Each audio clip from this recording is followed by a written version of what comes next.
Ce jeune étudiant, peu de temps après avoir changé d'école parce qu'il avait vu quelque chose qu'il n'aurait pas dû voir, s'est enfui de l'école, paniqué.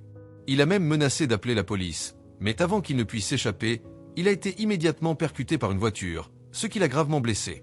Sa carte d'étudiant est également tombée. Quelque temps plus tard, de nouveaux étudiants ont été transférés dans l'école, remplaçant le garçon qui avait été renversé par la voiture. La scène passe au jour de l'ouverture de la nouvelle année scolaire à l'école Jouchin. Kanga est allé à l'école Jouchin grâce à une bourse parrainée par le groupe Jouchin. Il était méprisé par ses camarades parce que c'était une école pour enfants riches, et Kanga était un garçon pauvre. Mais il ne le savait pas encore et demandait joyeusement de l'aide à tout le monde. Soudain, un étudiant est apparu. Il s'agissait de Kim Lian, héritier du conglomérat Jouchin et petit-fils du fondateur de l'école. Kanga s'est arrêté de parler en attendant que Lian s'assoie pour pouvoir continuer. Après que Kanga ait lu son discours, il est retourné à son siège. Le principal a terminé la séance d'ouverture et a demandé aux élèves de se lever et de partir un par un.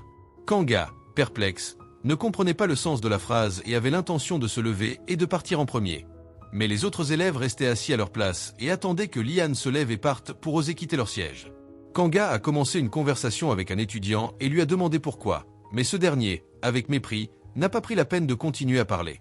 Voyant cela, une étudiante est venue taquiner Kanga et a dit qu'elle se présenterait comme il voulait demander le numéro de téléphone de Kanga. Ce n'est qu'alors que quelqu'un l'a accueilli chaleureusement. Kanga a joyeusement composé le numéro et a demandé l'emplacement de la classe d'anglais. Kanga a ensuite suivi les instructions de Hera pour se rendre en classe, mais le professeur a chassé Kanga vers une autre classe. C'était une classe d'anglais spéciale réservée aux étudiants aristocratiques. Kanga est allé dans une classe pour étudiants ordinaires. Ses camarades ont montré de l'aliénation et l'ont calomnié en disant que c'était un gars de basse extraction, ne lui permettant pas de s'asseoir au premier rang. Kanga a dû choisir un siège au fond de la classe, et même le bureau était délabré. De l'autre côté, un groupe d'amis fortunés déjeunait avec style dans une salle réservée de l'école. C'était le groupe d'élèves avec le rang le plus élevé, comprenant 4 membres, Lian, Hera, Woojin et Cheye. Mais aujourd'hui, Cheye n'est pas présent car elle n'est pas encore rentrée de l'étranger. Soudain, Woojin a reçu un appel téléphonique et a dû partir le premier. Hera en a profité pour séduire Lian, alors qu'il sortait avec Cheye. Hera voulait demander à Lian d'aller à l'aéroport pour chercher Cheye, mais il n'était pas d'accord. À l'aéroport, une belle et noble fille est apparue. Hera a accueilli Cheye à son retour dans la voiture. Hera se demandait pourquoi Cheye était partie à l'étranger pendant 3 mois sans contacter personne. Cheye était fatiguée et ne voulait pas répondre. Elle a demandé à Hera de retrouver ses amis au circuit de course ce week-end, car elle avait quelque chose d'important à annoncer. Hera se sentait confuse, mais elle a quand même accepté. Hera a envoyé un message au groupe d'amis fortunés pour aider Cheye à rencontrer Woojin et Lian, qui étaient tous deux extrêmement perplexes. Dès que Cheye est rentrée chez elle, sa famille a organisé une fête de bienvenue, invitant toute la famille du sénateur à y assister. Kanga était celui qui jouait du piano à la fête, ses yeux toujours fixés sur Cheye. Elle n'était pas très enthousiasmée par la fête, alors elle a mangé rapidement et est partie en premier.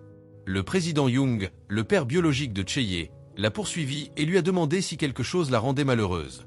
Cheye a fait semblant d'être fatiguée et a demandé la permission de monter dans sa chambre pour se reposer, mais son père biologique voulait qu'elle vienne au 2e étage pour prendre le thé avec tout le monde. « Va te changer d'abord. Père ne veut pas te voir habillée comme ta mère. » Le père biologique s'est immédiatement mis en colère. En réalité, la mère actuelle de Cheye n'est qu'une belle-mère. Le père ne veut pas se souvenir de la mère biologique de Cheye. Elle a baissé la tête et s'est excusée auprès de son père, acceptant de suivre sa demande. D'ailleurs, son père voulait aussi que Cheye porte une couleur de rouge à lèvres différente. Ne fais pas comme ta mère poubelle. Cheye doit être à la hauteur du titre de fille du chef du groupe Young. Après avoir parlé, il s'est retourné et est parti. Ce n'est qu'alors que Cheye a montré son attitude de ressentiment. Elle a enlevé sa robe extérieure, puis s'est échappée vers la porte pour fumer un coup. Par coïncidence, Kanga était également présent.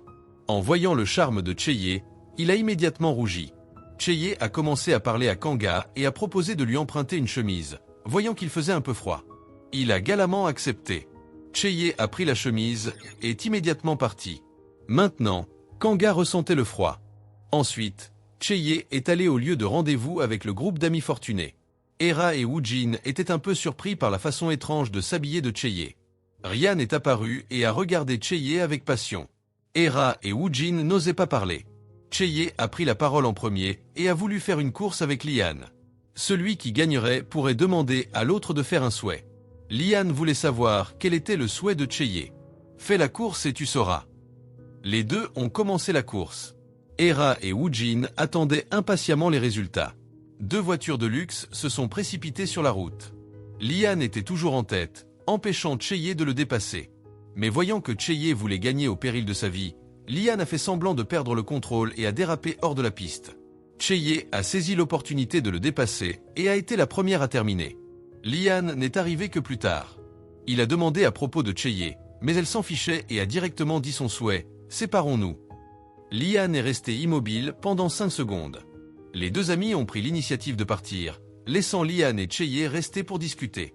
Liane voulait connaître la raison de la rupture. Cheye lui a demandé en retour « Quelle est la raison pour laquelle tu m'aimes ?» Liane n'avait pas de raison, alors il n'y avait pas besoin de raison pour se séparer. Sachant seulement que Liane avait perdu contre Cheye, il devait exaucer son souhait.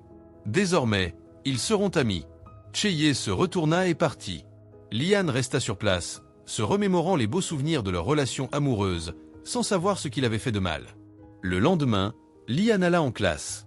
Ses camarades de classe découvrirent que sa main était blessée et parlèrent fort. On ne sait pas ce qui est arrivé au tyran de l'école Jushin.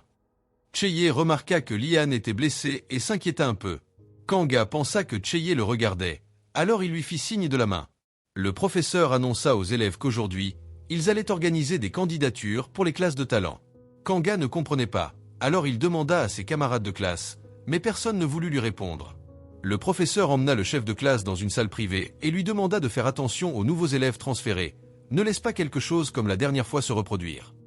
Le chef de classe était effrayé et ne put qu'accepter. Quel secret cette école cache-t-elle?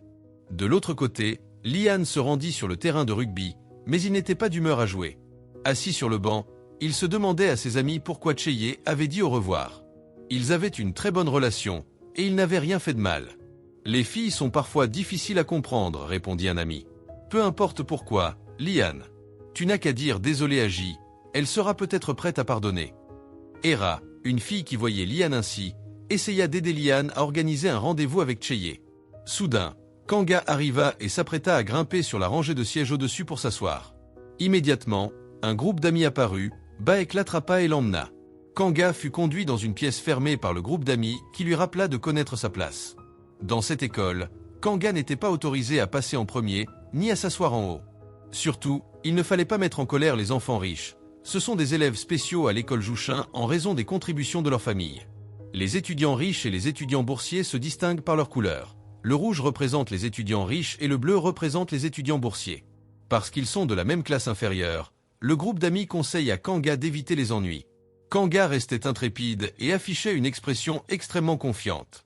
Un camarade de classe lui dit une chose de plus. Le nombre d'étudiants recevant des bourses cette année aurait dû être suffisant. Kanga n'était pas sur la liste, mais il y avait un étudiant aussi têtu que Kanga qui avait été puni par Liane. Kanga venait d'être remplacé. Kanga pensa que ses camarades de classe plaisantaient et ignora les avertissements. Il courut même courageusement sur le terrain pour serrer la main de Liane. Tout le monde regardait Kanga avec des yeux perplexes. Hera trouva cela extrêmement intéressant. Liane partit mal à l'aise. Les amis accoururent immédiatement, ne sachant pas si Kanga le faisait exprès ou s'il était stupide. Hera dit que ce n'était pas grave et invita même Kanga à assister à la soirée de bienvenue ce soir. Hera enverra quelqu'un le chercher. Kanga ne comprit rien mais accepta, et Hera partit joyeusement. Le soir, Hera prépara une fête dont le but était que Liane s'excuse auprès de Cheye. Hera envoya un message à Cheye pour l'inviter, et en même temps, envoya une voiture pour aller chercher Kanga, sans savoir quel tour elle voulait jouer. Kanga fut emmené à la villa de Hera.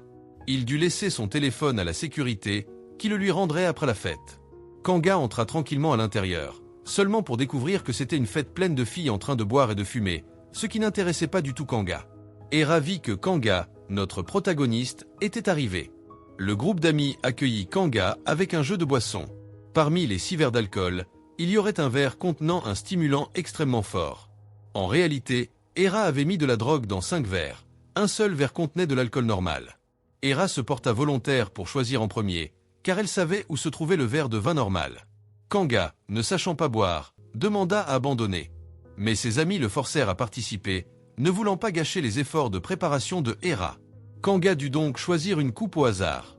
Après l'avoir bu, il se retrouva immédiatement drogué et ne pouvait plus marcher correctement. Les amis qui observaient le jeu riaient et plaisantaient. Kanga dut se rendre aux toilettes pour se laver le visage, réalisant qu'il était devenu un passe-temps pour eux. Kanga était extrêmement en colère. Il retourna alors à la fête où ses amis jouaient à un jeu de défi. La fille sur qui le gage tomba reçut la question « Quand as-tu eu des rapports sexuels pour la dernière fois ?»« Probablement ce matin », répondit-elle, surprenant tout le groupe. Kanga ne faisait pas attention, occupé à observer Cheye. Soudain, Cheye reçut un message texte lui envoyant une vidéo lui rappelant le 27 octobre de l'année dernière. Cheye n'eut même pas le temps de se calmer qu'elle reçut un autre message de Liane lui demandant de venir dans une pièce privée pour parler. Dans la pièce, Liane s'excusa auprès de Cheye, même s'il ne savait pas quelle erreur il avait commise. Cheye refusa d'accepter ses excuses. Liane voulait connaître la raison, mais Cheye jura de garder le secret jusqu'à ce qu'elle aille en enfer. Liane était extrêmement en colère. À l'extérieur, le groupe d'amis continuait le jeu de défi avec Kanga, sachant qu'il était drogué. Ses camarades lui demandèrent avec qui il voulait coucher à la fête. Kanga choisit le défi. « Tu peux embrasser n'importe quelle fille ici. » Kanga regarda les filles belles et attirantes, mais ne choisit personne. Il se leva et tout le monde le suivit immédiatement. Kanga entra dans la pièce de Liane et Ira et regarda Liane avec des yeux froids. Il s'avéra que le but de Kanga en venant à l'école Jushin était de se venger. En effet, comme ses amis l'avaient raconté à Kanga auparavant, Liane avait envoyé quelqu'un en enfer, mais cette personne était le frère de Kanga. Il avait promis à son défunt frère qu'il exposerait la vérité. De retour à la réalité, Kanga choisit d'embrasser Cheye. Elle répondit également à Kanga, rendant Liane extrêmement furieux. Tout le monde qui regardait resta figé sur place. Le matin suivant, la fête était terminée, mais il y avait un couple qui ne s'était pas encore séparé, enlacé sur le lit dans le vieux entrepôt. Woojin et le professeur avaient passé une nuit passionnée, incapables de se séparer, mais l'un devait aller à l'école tandis que l'autre devait enseigner. De l'autre côté, Liane se souvenait encore de ce qui s'était passé la nuit précédente. Bien qu'il ait puni Kanga, sa colère ne pouvait pas se calmer. À ce moment-là, sa mère, lorsqu'elle est revenue de l'étranger, n'a pas pris la peine de s'occuper de son fils, mais lui a rappelé de se préparer pour partir étudier à l'étranger.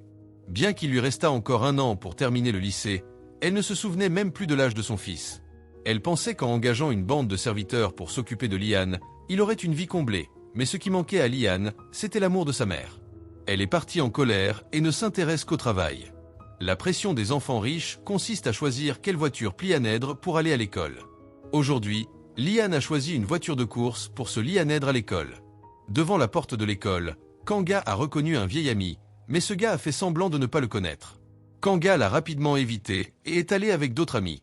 Kanga a été taquiné par ses camarades de classe, mais il a ignoré ses mots, se sentant simplement déçu d'être rejeté par ses amis proches. En classe, tout le monde a entendu parler de la nouvelle que Kanga avait encore osé aller à l'école aujourd'hui, et ils ont commencé à s'inquiéter pour lui. Une élève a demandé à Hera quelle était la relation entre Kanga et Jay, et pourquoi il avait osé l'embrasser devant Liane.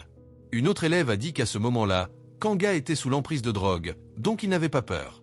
Hera a répondu qu'il voulait aider Kanga, peut-être qu'il voulait courageusement poursuivre son objectif, même s'il savait qu'il n'était pas dans la même classe que Jay. Une telle personne méritait des encouragements, mais Kanga avait provoqué la mauvaise personne. À ce moment-là, Kanga et Liane sont apparus des deux côtés et se sont retrouvés face à face.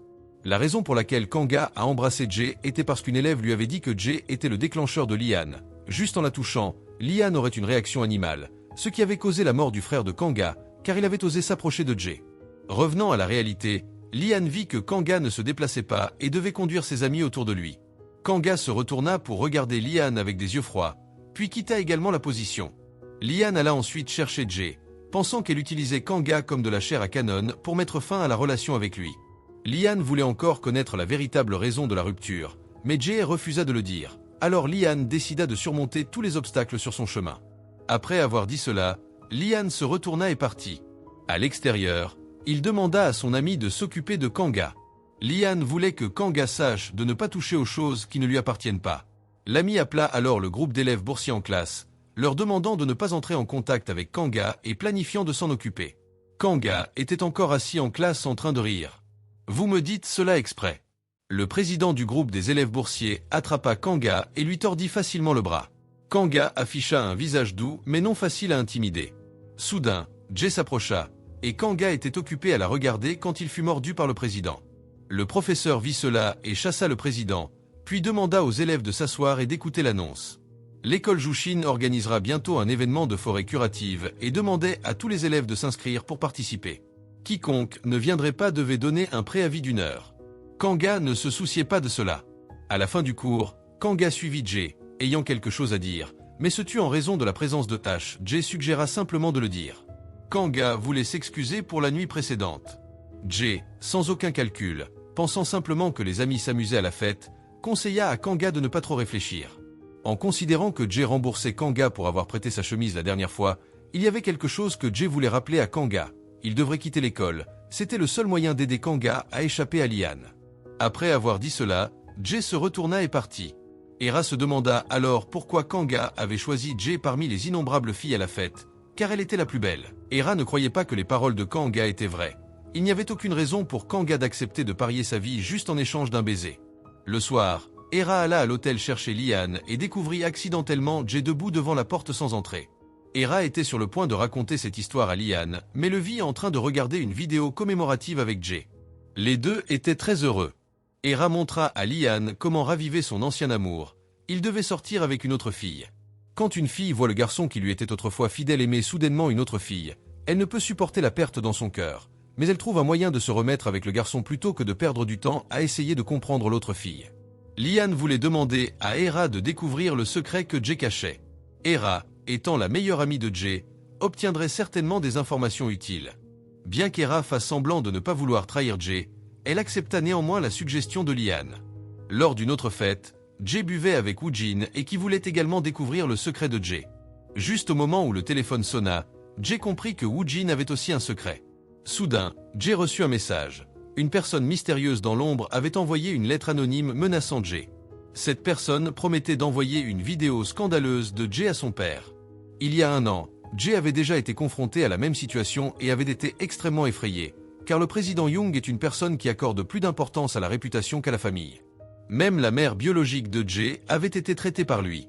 Jay avait même tenté de se suicider avant d'être découverte par son père. À l'époque, elle avait eu peur que cela ne devienne encore plus tragique. Son ami l'avait réconfortée en lui disant qu'elle résoudrait cela ensemble, mais Jay découvrit que son ami avait une caméra cachée dans sa poche. Juste au moment où Liane et Woojin se précipitaient pour entrer, ils tirèrent son ami dehors. En se retournant, la personne mystérieuse voulait rencontrer Jay. Elle se leva pour dire au revoir à Woojin et partit. Le lendemain, Jay suivit son père et son frère cadet dans la forêt pour chasser. Le président Young instruisait sa fille sur la manière de chasser lorsque le secrétaire courut pour lui dire qu'il y avait un appel téléphonique. Après avoir répondu à l'appel, il se retourna pour regarder Jay et dit que quelque chose avait été divulgué à sa fille. Jay pâlit immédiatement. Le président Young braqua directement son arme sur Jay et lui dit de ne pas suivre les traces de sa mère. Jay n'eut d'autre choix que de fermer les yeux et d'attendre la mort. Mais il s'avéra que ce n'était que son imagination. Le président Young annonça que la société avait une affaire importante à traiter et devait rentrer pour s'en occuper, et s'excusa auprès de ses 2 enfants pour avoir gâché la chasse. Jay se sentit moins accablé et envoya un texto pour se retrouver chez Hera. Dans son esprit, Hera se demandait ce qui se passait en ce moment. Kanga se trouvait dans le vestiaire lorsque Liane apparut soudainement, faisant fuir tous les élèves. Il vit un élève lui remettre un paquet de pilules blanches. Kanga savait que c'était de la drogue, car avant la mort de son frère, il lui avait révélé la terrible vérité. Il avait été trompé par les enfants riches qui l'avaient fait boire de l'alcool contenant des drogues lors de la fête d'accueil pour les nouveaux élèves. Kanga ne le croyait pas au début, pensant que les élèves n'osaient pas faire cela, mais lorsqu'il l'expérimenta lui-même, il regretta de ne pas avoir cru son frère. Liane était le cerveau de la violence, créant une hiérarchie à l'école et possédant même des drogues, car à l'école Jushin, il était la loi. Kanga déclara à Liane qu'il se chargerait personnellement de supprimer la règle cachée que Liane avait instaurée. Liane le défia, attendant de voir ce que Kanga ferait. Sur le chemin du retour, Kanga serra le bracelet de son défunt frère, jurant de se venger. De l'autre côté, un groupe d'élèves boursiers discutait et essayait de détruire Kanga avant que Liane ne les fasse disparaître de l'école. Le président suggéra de passer à l'action lors de l'événement de la forêt curative, en battant Kanga pour lui inspirer la peur ou en le faisant disparaître pour toujours. Le président de classe, qui était à côté, entendit tout et, après que le groupe d'élèves boursiers soit parti, il se rendit au bureau du principal pour faire un rapport. En réalité, le président de classe était le fils du principal. Elle ne voulait pas que son fils se mêle des affaires des autres. Ce sur quoi le président de classe devait se concentrer en étudiant ici était comment se lier d'amitié avec les enfants de T-Cones, car il serait d'une grande aide pour lui à l'avenir. Le président de classe comprenait ce qu'elle voulait dire, mais il avait une question. Comment le principal avait-il couvert l'accident du frère de Kanga sans qu'aucune information ne fuite? Le principal fit semblant de ne pas comprendre ce que son fils disait et renvoya le surveillant de classe. De retour en classe, Kanga alla voir le professeur principal, demandant à vérifier le casier de Liane, car il contenait des drogues.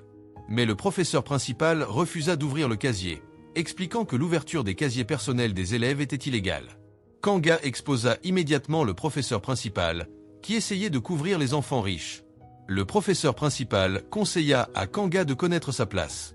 Kanga répondit qu'il savait bien où était sa place, mais qu'il ne voulait pas s'incliner et devenir un chien pour les riches. Le professeur principal fut extrêmement en colère en entendant cela. Si le professeur principal ne pouvait pas aider Kanga, il exposerait la vérité sur l'école Jushin à la presse. Le professeur principal dut accepter sa demande. Les deux se rendirent au casier personnel de Liane. L'ami de Liane, ayant entendu la nouvelle, arriva, mais fut arrêté par sa petite amie en chemin, devant partir avec elle. De l'autre côté, le directeur ouvrit le casier personnel de Liane et en sortit un paquet de pilules blanches.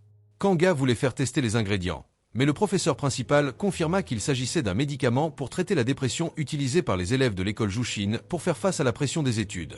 Elle le donna à Kanga en disant que s'il voulait, il pouvait vérifier lui-même. Kanga savait que le professeur principal avait une raison d'être aussi confiant et il n'était plus nécessaire de vérifier. Le professeur principal se retourna et partit. Le cœur de Kanga était extrêmement mal à l'aise. Le soir, Jay se rendit à un rendez-vous. Hera demanda à trouver un hacker pour enquêter sur la personne qui avait envoyé les messages anonymes sur Instagram. Hera voulait savoir pourquoi Jay n'avait pas peur de dire la vérité. Quelqu'un détenait la vidéo filmée le jour de l'anniversaire de Woojin il y a 1 an, qui pouvait avoir enregistré toutes les débauches des enfants des Ticons. Ce jour-là était aussi le jour où le frère de Kanga avait eu un accident. Il était impossible de savoir de quelle vidéo la personne mystérieuse parlait. Plus tard, Hera rentra chez elle et réfléchit. Elle avait aussi fait quelque chose de choquant le jour de l'anniversaire de Woojin. Si cette scène chaude avait aussi été filmée, cela poserait un gros problème.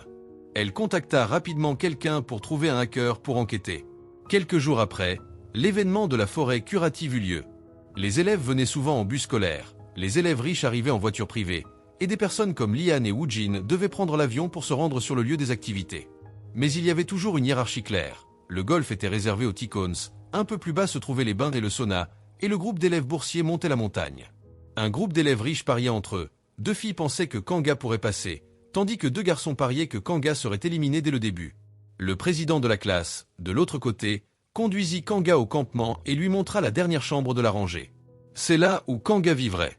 Le surveillant rappela à Kanga de se méfier du groupe d'élèves boursiers. Kanga le remercia joyeusement, mais le surveillant ne voulait pas que Kanga soit trop proche, le traitant comme une personne invisible, car lui-même avait été victime de harcèlement et ne voulait pas de nouveaux ennuis. Kanga hocha la tête en signe de compréhension. Le surveillant se retourna et partit. À ce moment-là, Jay et Hera étaient dans leur propre chambre. Hera informa Jay qu'elle avait trouvé un hacker. Hera voulait voir le message que la personne mystérieuse avait utilisé pour menacer Jay, mais Jay refusa. Jay voulait demander le numéro du hacker pour fournir des informations afin que le hacker puisse enquêter, ce qui rendit Hera suspicieuse, pensant que Jay cachait quelque chose. Soudain, Woojin frappa à la porte, souhaitant inviter les 2 filles à se joindre à un groupe d'amis Ticons sur le toit terrasse. Mais personne ne voulait parler, rendant l'atmosphère un peu tendue. Jay demanda la permission de partir en premier, et Liane la retint. « Pourquoi es-tu si contrariée ?» demanda Liane. Jay admit directement qu'elle était contrariée chaque fois qu'elle voyait le visage arrogant de Liane. Elle n'en pouvait plus. Woojin se leva aussi et poursuivit Jay, laissant seulement Hera et Liane derrière. Hera semblait perplexe, ne sachant pas que Liane avait envisagé sa proposition et trouvé une autre fille, rendant Jay jalouse et revenant. Hera pensait que Jay ne changerait pas facilement d'avis, mais si cette personne était elle-même? Hera voulait sortir avec Liane, trahie par sa meilleure amie.